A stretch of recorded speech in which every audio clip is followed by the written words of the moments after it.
it for the audio, or you can even watch back. Giving players all the props, or put them on blast. We don't give no hot takes, only talk facts. We're giving all our devotion, riding high on this wave of emotion.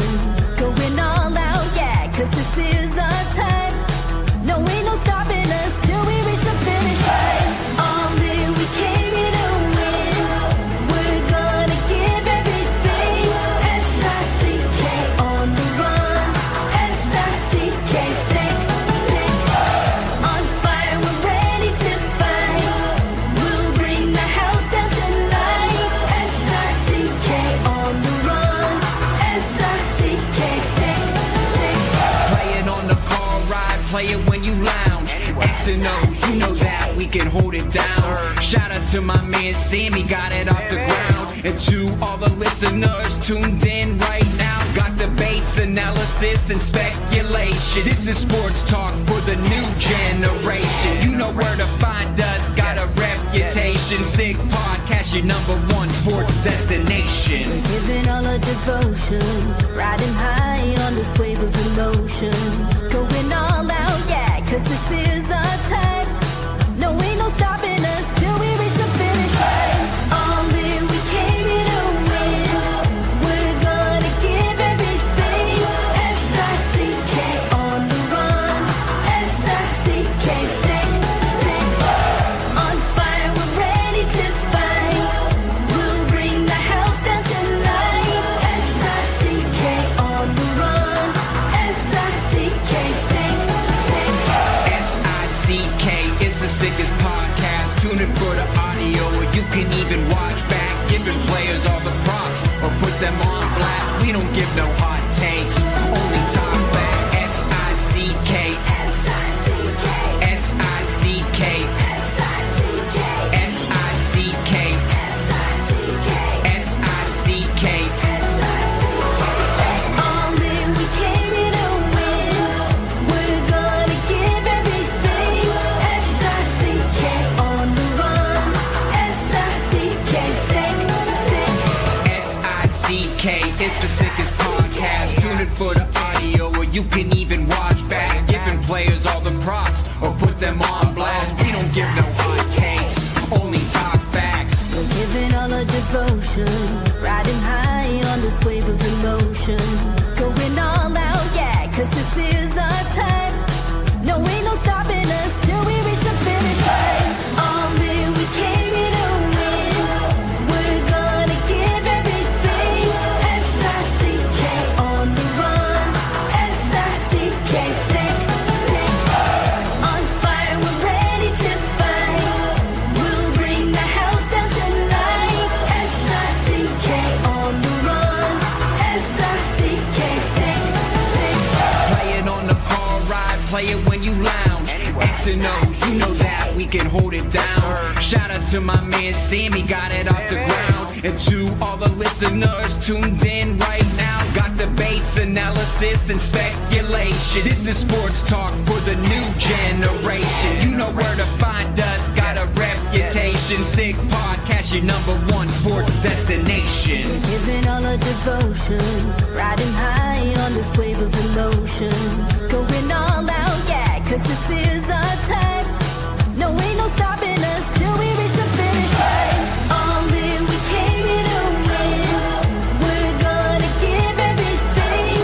S-I-C-K on the run. S-I-C-K, sick, sick. On fire, we're ready to fight. We'll bring the house down tonight. S-I-C-K on the run. S-I-C-K, sick, sick. S-I-C-K is the sickest podcast. Tune in for the audio, or you can even watch back. Giving players all the props, or put them on blast. We don't give no hot takes, only talk back. S-I-C-K, S-I-C-K, S-I-C-K, S-I-C-K, S-I-C-K. S-I-C-K. Turn up your volume. Because you're about to listen to The Sick Podcast. With Tony Marinaro. 55 seconds left in the penalty, a minute and 27 seconds left in regulation time. Boston 4, Montreal 3. Lafleur coming out rather gingerly on the right side. He gives it into Lemaire, back to Lafleur. Oh! The sickest Montreal Canadiens podcast. You're in the ball! Sports entertainment like no other. Rejoint, on lui fait perdre la rondelle, une passe devant. Et c'est le dégagement et ce sera la victoire des Canadiens. Stanley pour les Canadiens. Leur 23e de l'histoire. You found the dogs! John, you found the dogs! He found the dogs! And all together, they worked a young team to the top. And now, a 24th Stanley Cup banner will hang from the rafters of the famous Forum in Montreal. The Canadiens win the Stanley Cup! Brought to you by Energy Transportation Group. Driven to be different. La Vida Tibi. Embrace your true nature. And Playground, your premier gaming destination. It's gonna be sick. Marinaro, the Sick Podcast, and yes, brought to you in part by Energy Transportation Group, a leading full-service logistics provider serving all of North America. Driven to be different, they are a top fleet employer. Just ask Forbes. Check out shipenergy.com. Great place to work and build a career. Also brought to you in part by Playground. And inside the Playground, you're going to find the Rail. 3 tasty reasons to visit the Rail. 3. Mondays as of 4 p.m., dive into 2 lobster tails for just $22. Served with rice, veggies, garlic butter, and a warm biscuit. Thursdays from 4 p.m., sink your teeth into their Surf and Turf special, an 8-ounce New York strip with shrimp fries and pepper sauce for only $19. Fridays from 11:30 a.m. to 4 p.m., enjoy any burger, sandwich, pizza, or main for just $7. Sounds too good to be true, huh? Certain conditions apply. All you need is a valid Playground player's card, and it's free.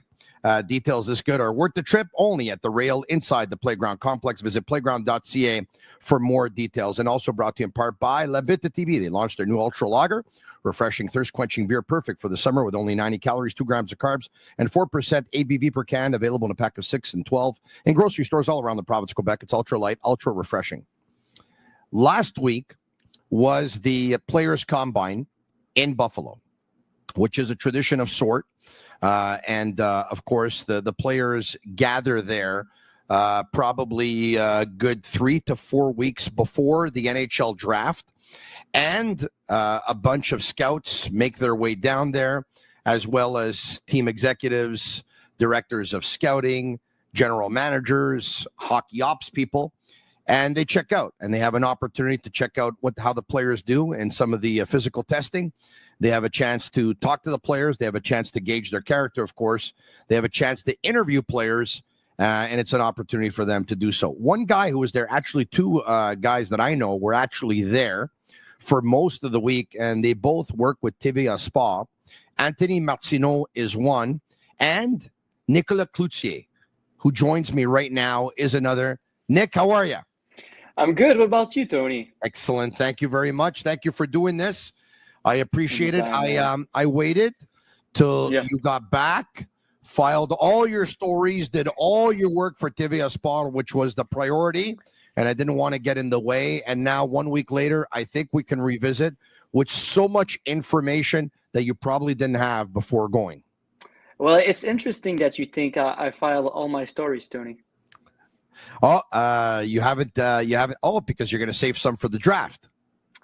Yeah, I have a couple in store. Okay, pretty cool. Yeah. Okay, so talk to me about.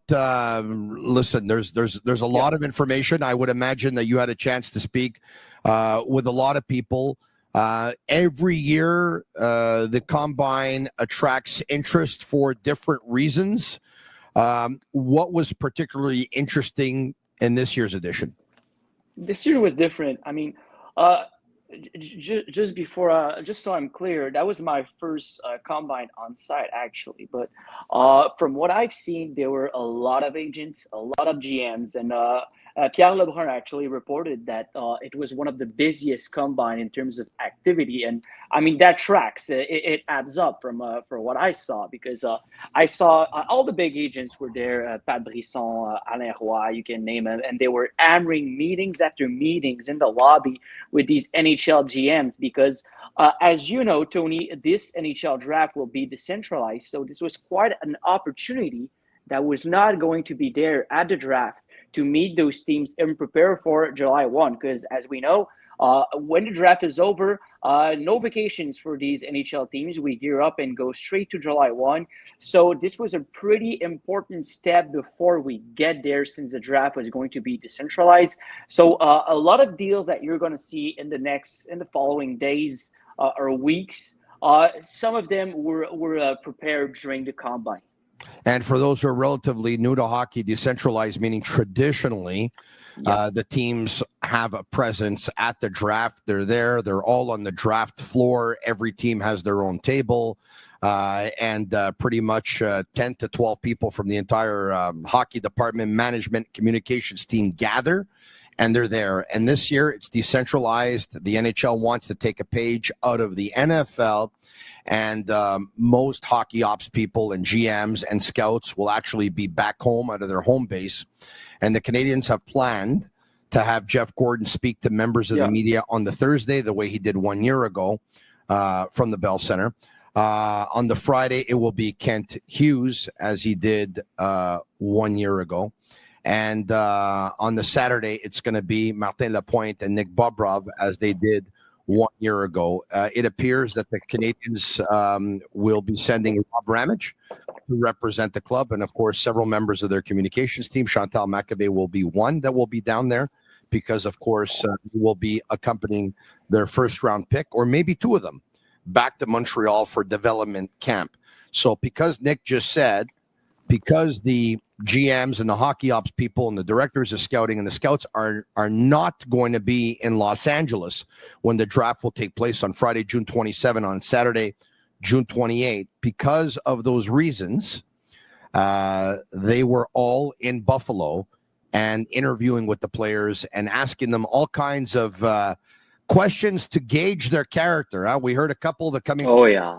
And Crazy. You're at the casino at 3:00 in the morning, or you're at playground at 3:00 in the morning, and you see Captain Nick Suzuki, and Coach Marty St. Louis asks you if you saw Nick. What do you tell him?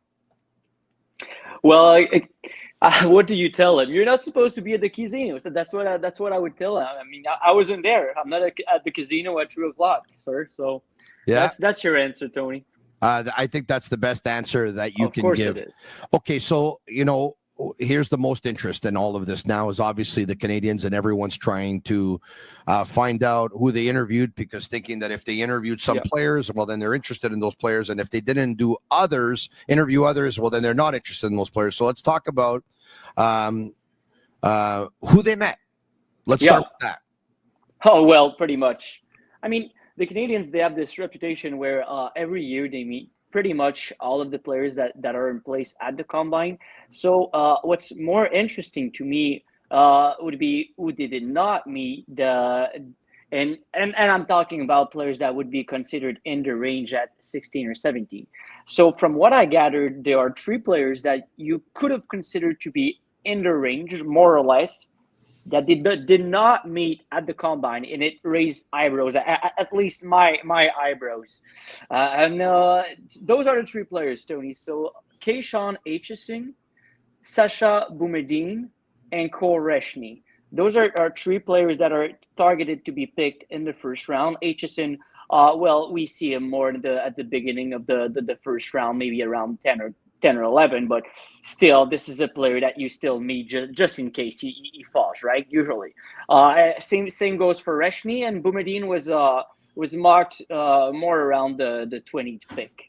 But even though knowing these informations, like most of the time, a team picking 16 or 17 would meet those players. Now, what does it actually mean? For Aitchison, from what I'm gathering, they like the player. I mean, I'm gonna be really clear with you. No, I know that they do like this player. I know this for a fact. Aitchison, what he told us is that he does not remember meeting the Habs even during the year. I'm not so sure about that. Maybe it's a mental lapse on his part because he meets so many teams during the year and he just lost track. But he did have some communications, we can say, with the Canadiens during the year. That's what I can tell you. And the Habs have interest in him. the reason why the Nick, Habs, if I can just stop you there so yes, that everyone is with us here.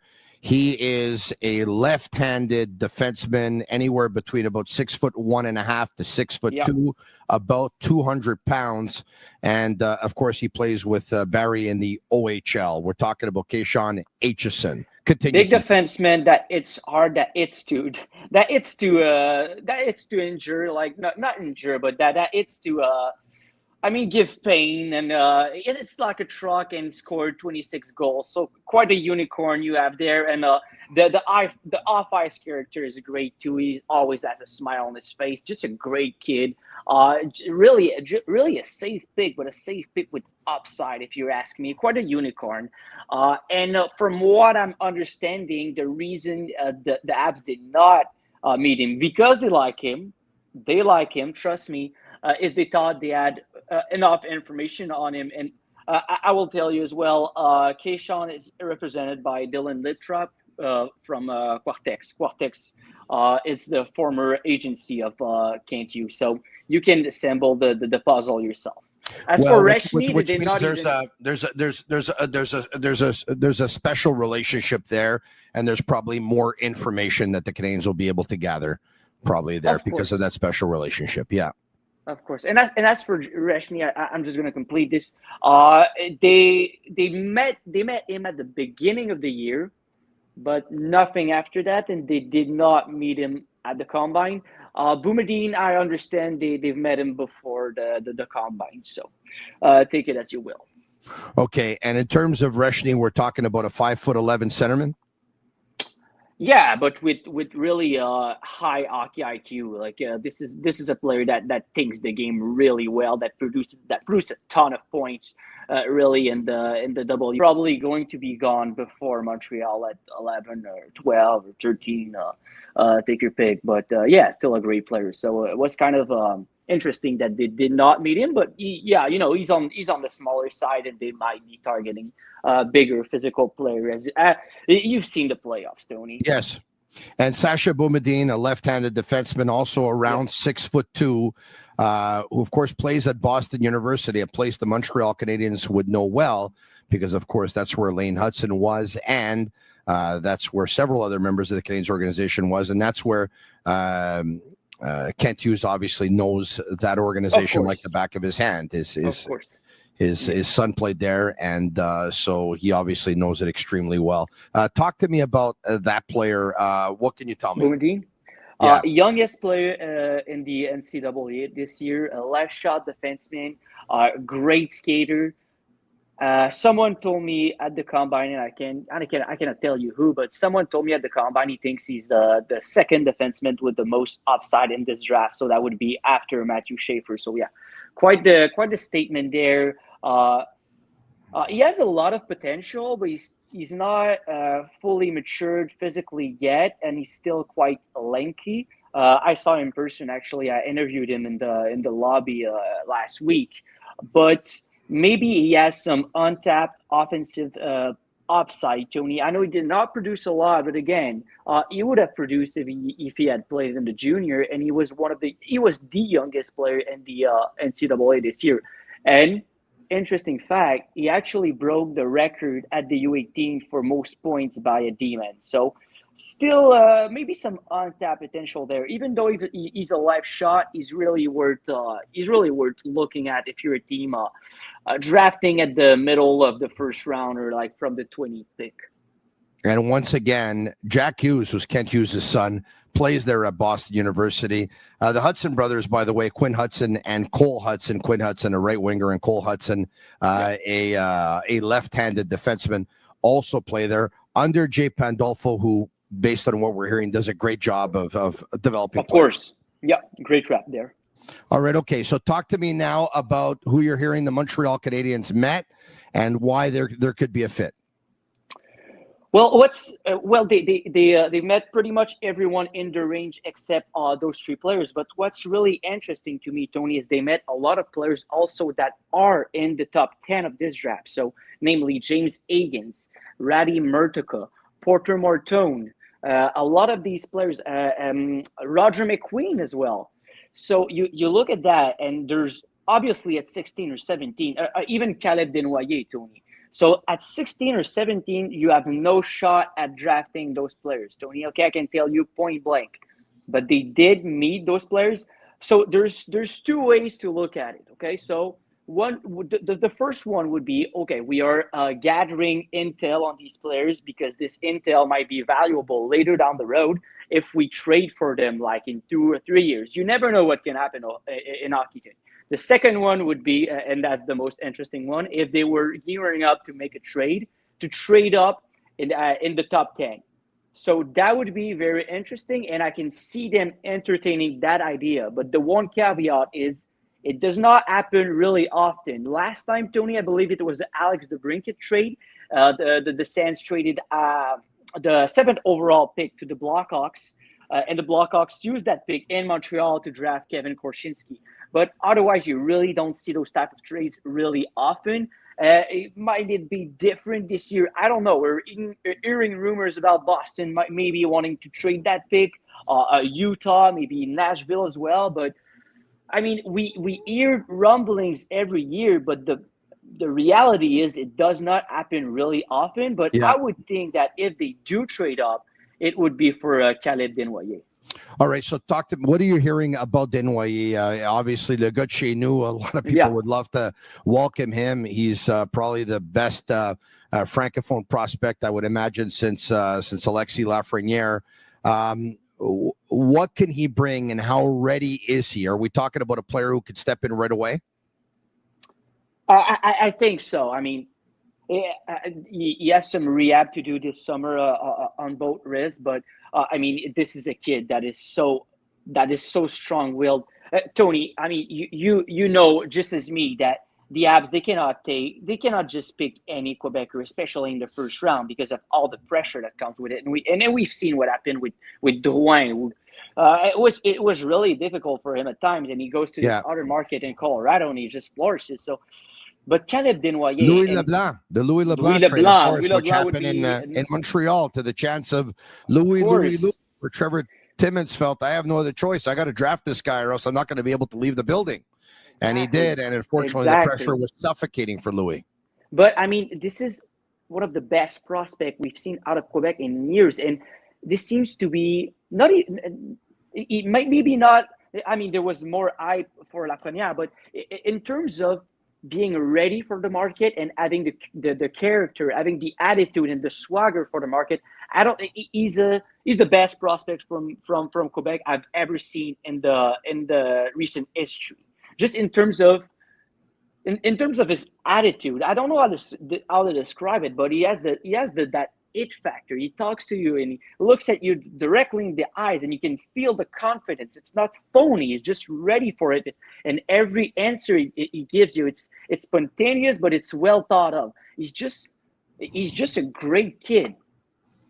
A 6'2", 180-pound centerman who picked up 35 goals and 84 points in 56 games this year for the Moncton Wildcats.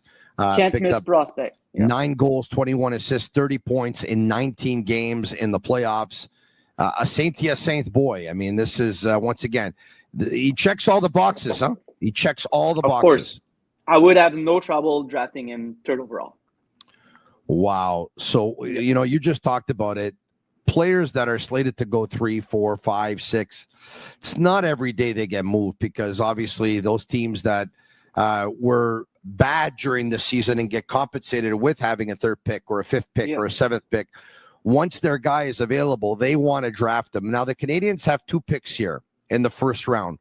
What do you think they can do with these picks? There are 2 names I'm thinking about right now, and the first one would be Lyndon Lakovich. So this is a player from Moose Jaw, a forward that is 6'4". He has a really deceptive shot, and he played on a very bad Moose Jaw team. And it was the first, even though he missed games, he finished first quarter by a mile. He just oozes talent and upside. The one knock on him is he doesn't play like a power forward, but this is a guy that is still growing into his body, still learning the kinks of it. And from talking to him, I don't worry about this character really much. He was a really great interview, great kid. This is a very, very, very intriguing kid. He has a lot of potential. And I do think we underestimate his compete. I think this is something that's gonna pop in the following years, and with the development staff that the Habs have, he's a really good bet.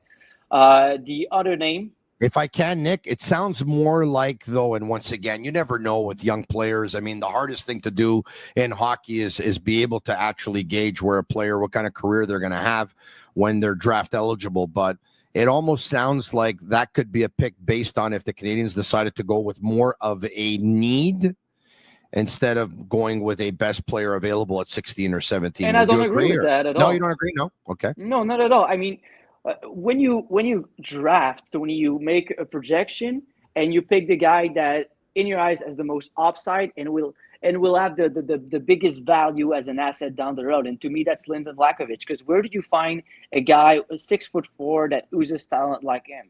I'm asking you point blank. It's not easy to come by. They don't grow on trees, and that's why when that player, those, so. That's why when that player became available, the Canadiens, that's why when the Canadiens had the first pick in 2022, they just felt they couldn't pass up on Slavkovsky. Exactly. Because those players don't come around every day, like you just said. Voila. The Sick Podcast is brought to you in part by several sponsors, and one of which is Fruiterie de Lard. It's a family-run business and a mainstay in the LaSalle community since 1995. Proud to continue offering the same fresh foods and flavors that they have for the past 30 years. From fresh fruits and produce delivered daily to an ever-expanding assortment of deli meats, cheeses, and sandwiches, you'll find personalized service and friendly faces that make you feel like family at Fruiterie de Lard. Who's going to win the Stanley Cup? Well, you can, if you have an idea, you can put $1 or $2 down on Betway. Go all the way with Betway. Get a free bet up to $200. If your first bet loses, scan the QR code on the screen or click on the link in the details section to create an account. Redeem your welcome offer. Offers only available for new customers. Terms and conditions apply. Offers not available in Ontario. Must be 18 years of age and older. And please play responsibly if you do play. All right, Nick, you were saying that with 16, 17, one of the players that you think could be on the Canadiens' radar, of course, is Lakovic. Who would be the second? I would say Carter Bear. The only reason Carter Bear would be available to them would be because of his Achilles injury at the end of the year. But otherwise, he has no business being there at 16 or 17, but you can see him drop a bit. And okay, so this is a serious injury. When you're talking about Achilles and these type of injuries, they're not to be taken lightly, especially at this age. And I understand he's healing rather quick and he's already resumed skating. But when I talked to him, he still told me that he has to gain all his strength back right now in that area. So it's still something to monitor. And when he's going to come back, the strength would not be completely there. So it's surely something to follow. And is he at risk for further injuries of that nature down the road? That's another question to be asked. So a very delicate injury that would not. I mean. Be shy to draft him, but I could understand why a team picking in the top 10 or just before the Habs would go with another player, because at this point in this range, you're hesitating between two players with similar potential, and there are going to be great players in the range from 1 to 15. So you're going to be having that other option instead of Carter Bear. But when you get to 16, 17, well, the board is kind of dried up a bit. So if you want to go for upside, well, Carter Bear's a great pick. And that injury might be seen as an opportunity for the Canadiens at this point. You remember the 2019 draft? Probably you don't, but I'll refresh your memory. Wasn't Peyton Krebs, I think, participating? Why would I not remember, Tony? Participating in a session where a player cut through his sock and cut his Achilles tendon. And I remember him limping up to the draft floor. Remember that? But that affected his draft status and where he was selected. And sometimes because of injuries, you might end up getting a player where you probably normally wouldn't if they weren't injured.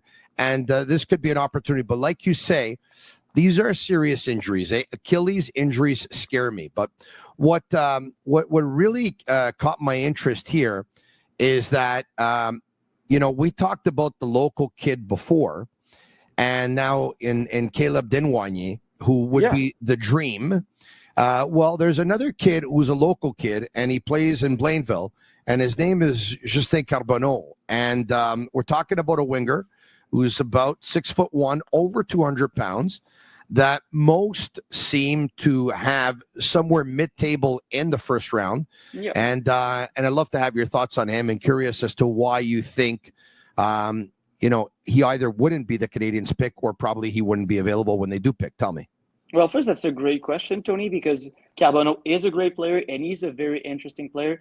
I mean, a player at this age, this built, and with such skills, such goal scoring skills. I mean, you don't see them very often. So why would I not?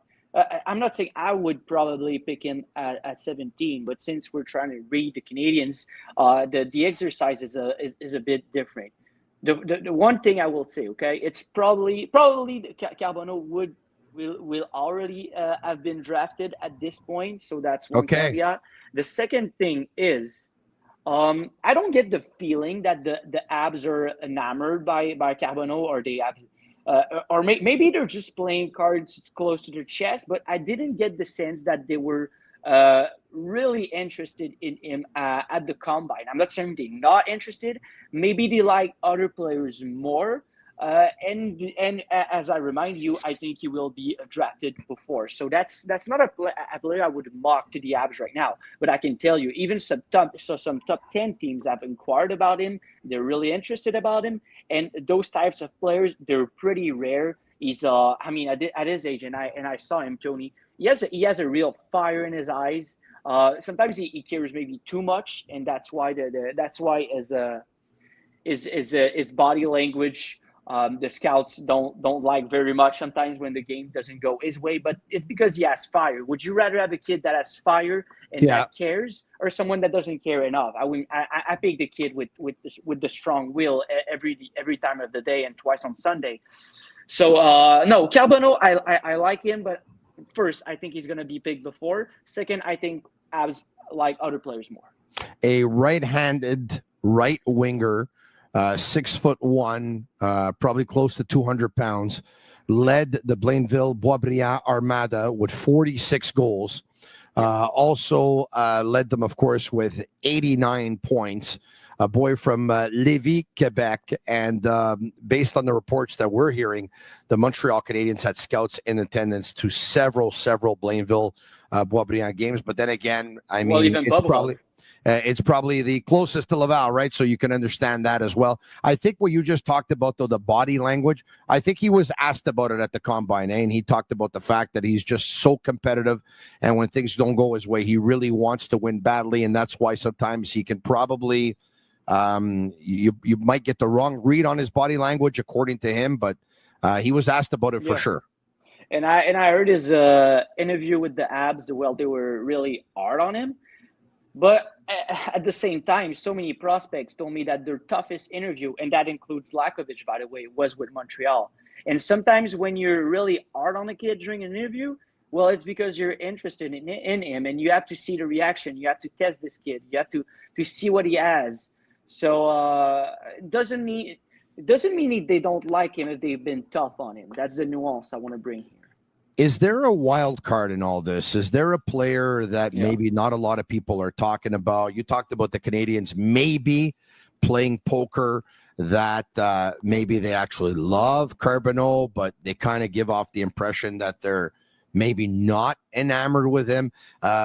Look, the Canadiens have been known to play poker, because last year at the draft in Vegas, if you listen to Jeff Gordon, you would get the feeling, you know what, they're going to pass up on Demidov. I got so many text messages from my friends saying, oh my God, he doesn't like him. And I said, hey, stop. He's Jeff Gordon. He's a poker player. He's in Vegas. He's playing poker. I'm sure they love him. And he ended up being their pick. And after they told us then how much they love this guy. Is there a wild card as far as the Montreal Canadiens are concerned? If so, who and why? Well, I think, the fact that they did not meet HSN, you could say it might be seen as a poker game from the Avs. But HSN, I've already mentioned him before. It's not the player really I want to talk about here, and this is gonna surprise you maybe. So this was a big story at the combine, and actually a story that broke out before the combine was on this quarterback from Minnesota. He's 6'6". And I reported just before the combine that he was committed to hockey now, and he was going to be at the combine. So this kid is named Mason West, Tony. He's so good at hockey and so good at football that he had to make a choice. And he was actually recruited by several Division I NCAA programs. Wow. And just an athletic freak, okay? The kid moves really well for a 6'6" kid. I met him at the combine as well. So now he says he's committed to hockey.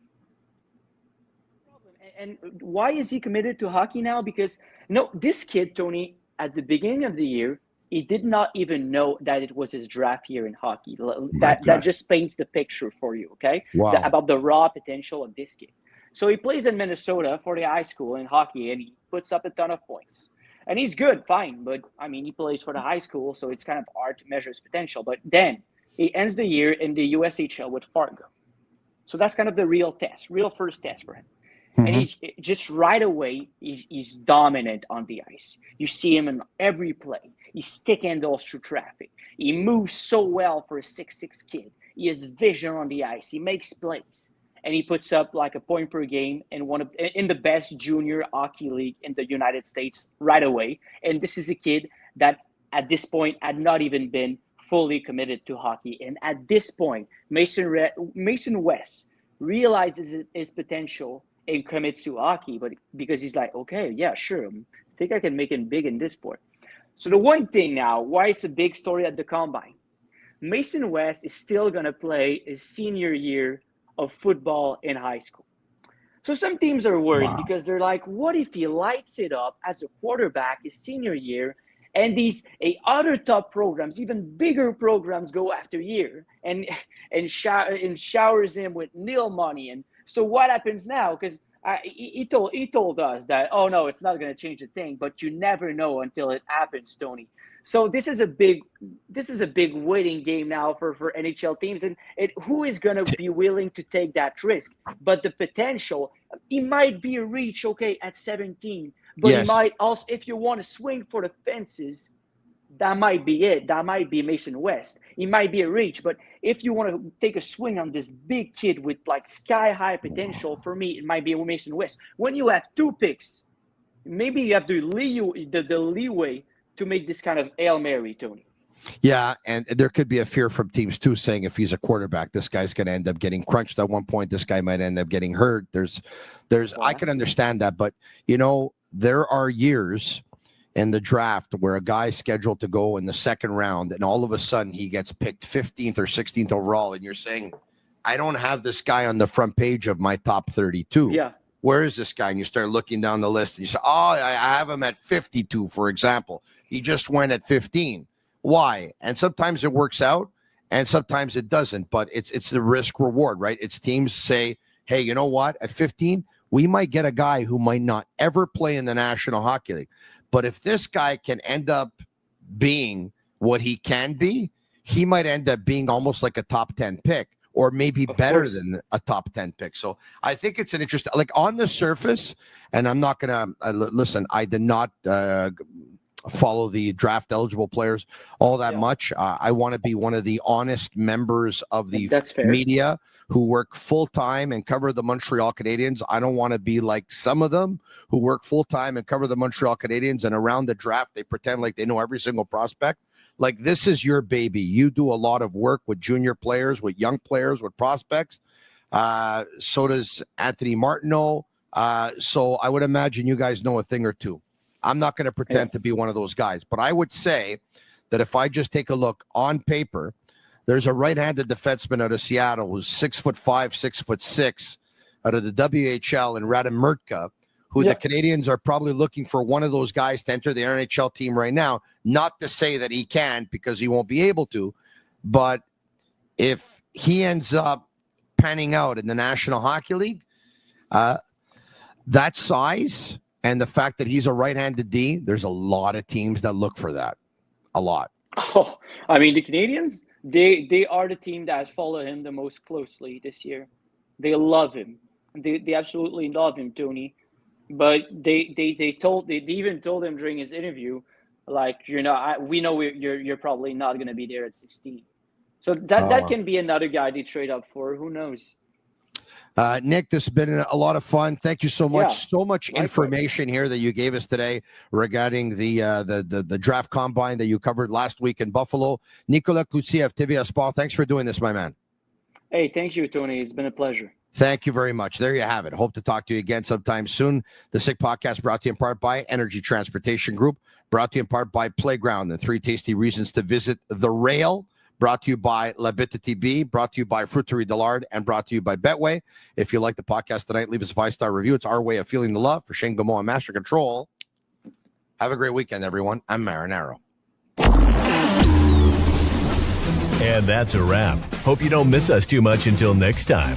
Follow the Sick Podcast with Tony Marinaro on YouTube, Instagram, Facebook, Google Play, and Apple Podcasts.